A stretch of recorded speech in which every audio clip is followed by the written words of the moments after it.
Yzerman in, scores!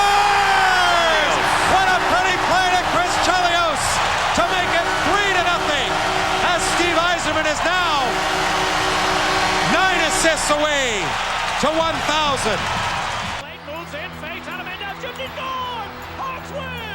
Chris Chelios, just a fantastic warrior of the game.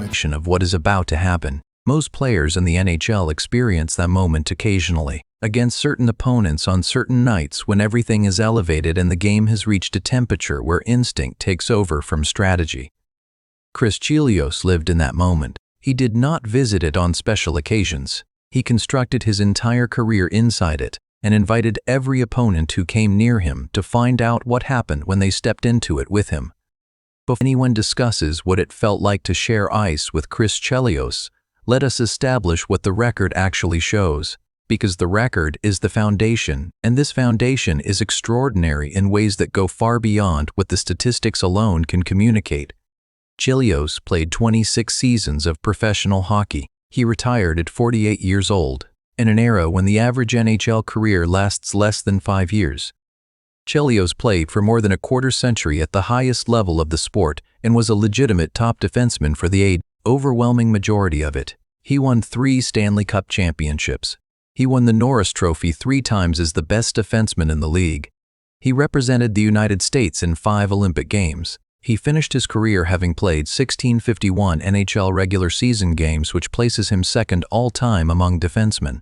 But the number that defines what Chelios actually was is not in the goals or the assists or even the trophies. It is in the penalty minutes and what surrounded them.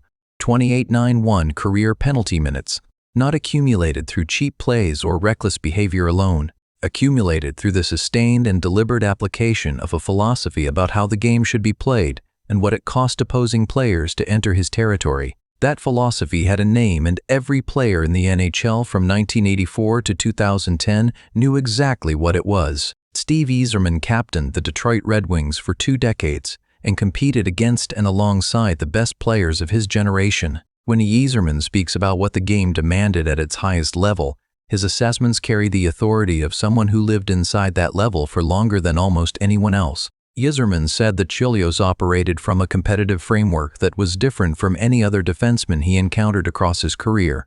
He said most elite defensemen make you pay for entering certain areas of the ice with positioning or physical play that is reactive. They respond to what you do, and they respond with exceptional skill and force. Chelios was not reactive.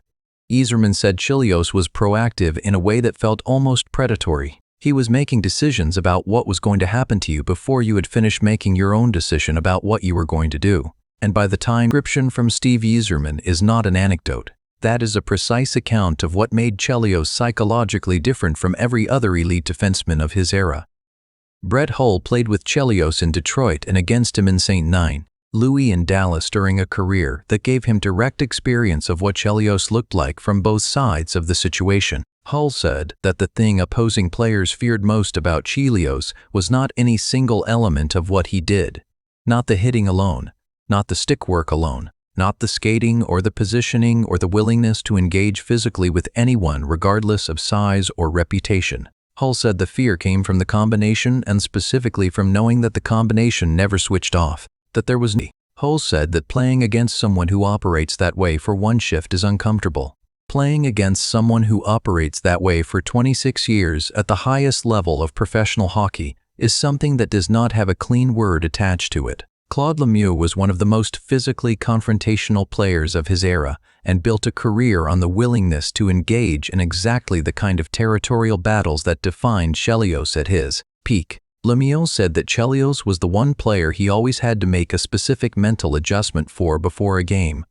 Not a tactical adjustment, a mental one. He said that most opponents, even the physically dangerous ones, operated within an unspoken boundary about how far things would go, that there was a limit most players respected, even in the most heated situations. Lemieux said Chelios did not operate near that boundary. He said Chelios made you aware early, and without ambiguity, that the limit you thought existed was not something he recognized, and that if you were going to compete against him, you were going to compete against him on terms that had no ceiling. That awareness Lemieux describes is its own form of domination. Before the puck drops, before a single shift is played.